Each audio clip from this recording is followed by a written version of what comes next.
name's Andy Traver. Right now, I'm a professor of practice at Metropolitan State University of Denver. And before that, I was a federal agent for 33 years. I'm also a cancer survivor and a PTSD survivor. And so I've had my experience with stress and vicarious trauma and actual trauma. So I wanted to share a few insights, thoughts about maintaining equilibrium through this COVID-19 crisis.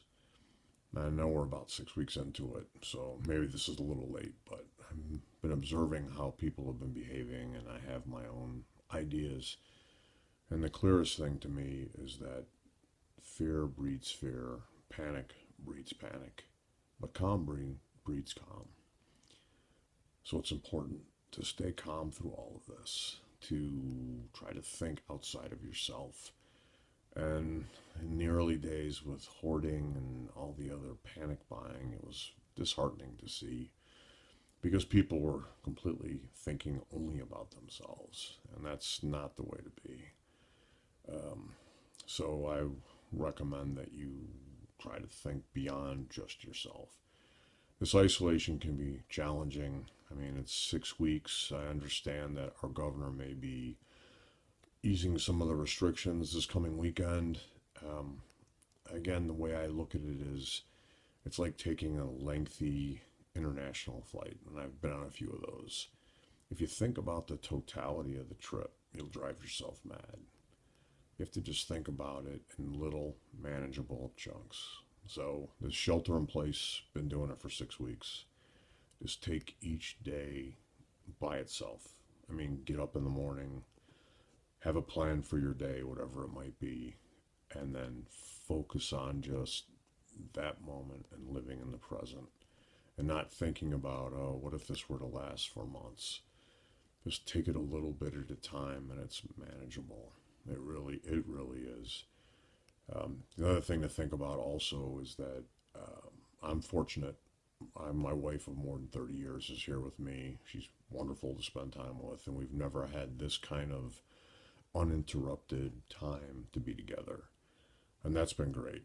I'm teaching online, and I know that several of my students are really in rough spots in terms of loss of job, unknown where their finances are going to come from, how they're going to pay for rent, groceries, and far down the line for school.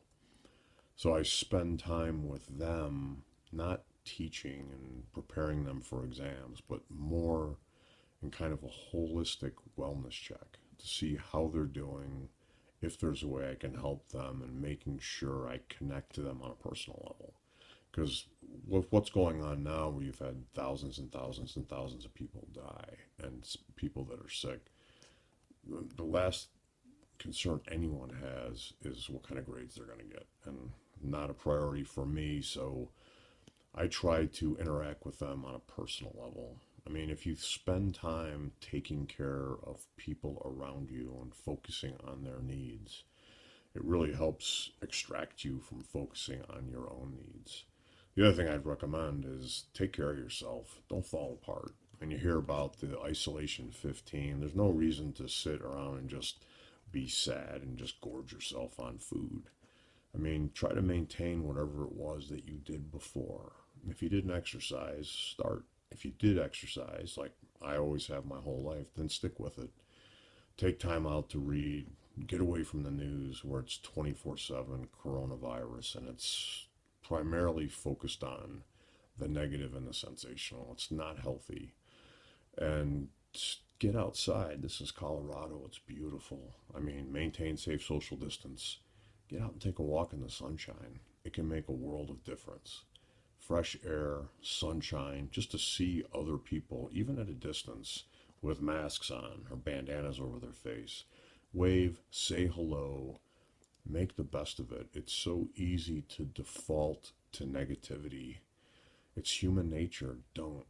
Be positive. Be positive. Think about what other people need from you, not what you need.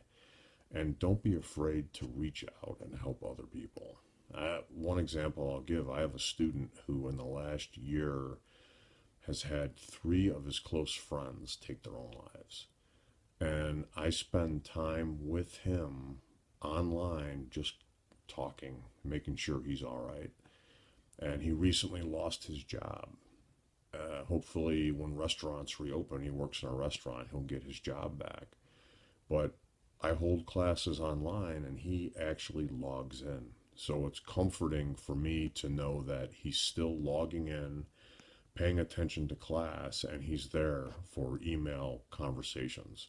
It's got nothing to do with me. It has everything to do with him. So again, stay calm, be decent to yourself, be decent to your loved ones, and be decent to every stranger you pass. Even if you only go out once a week to make one of the critical runs to Safeway or King Supers or wherever you go. And just try to be calm, take a deep breath, take care of yourself, eat right, avoid drinking too much alcohol, avoid the typical abuses people drift into when they're isolated. Find things that fulfill you and make you feel good and do those things. And again, when the sun's out and it's nice out, get outside. Even if you go out and just sit on your front porch or stand in your driveway. My wife and I every night walk our dog. And we stop and there's a group of neighbors that sit at safe distance from each other in their driveway. And we don't know them well, but we're getting to know them better. And we just stop at a safe distance and we talk to each other. And it's interesting. And it helps to have connections with people. It helps to connect with people where until 3 weeks ago, they were strangers to us. But now they're not. We're on a first name basis and we talk about when this is over, actually getting together socially. And it's fantastic to get out once a day and just spend 10 or 15 minutes at a distance just speaking with other people. And not about coronavirus and not about pandemics and not about shutdowns. Just talking about life and children and whatever, sports if they ever come back. So think about that. Don't lose touch with your humanity. Get out there and interact with other people, even if it's at a distance with a dust mask on. And maintain your sense of humor. This is going to pass. You know, it's terrible, and hopefully our country will learn some vital lessons from this about how to react and how to take care of each other in the future. So again, please, I wish everybody the best. Stay well, stay healthy, stay calm, and do the best you can to rise above this and think about helping other people. Because if you help someone else, you'll definitely help yourself.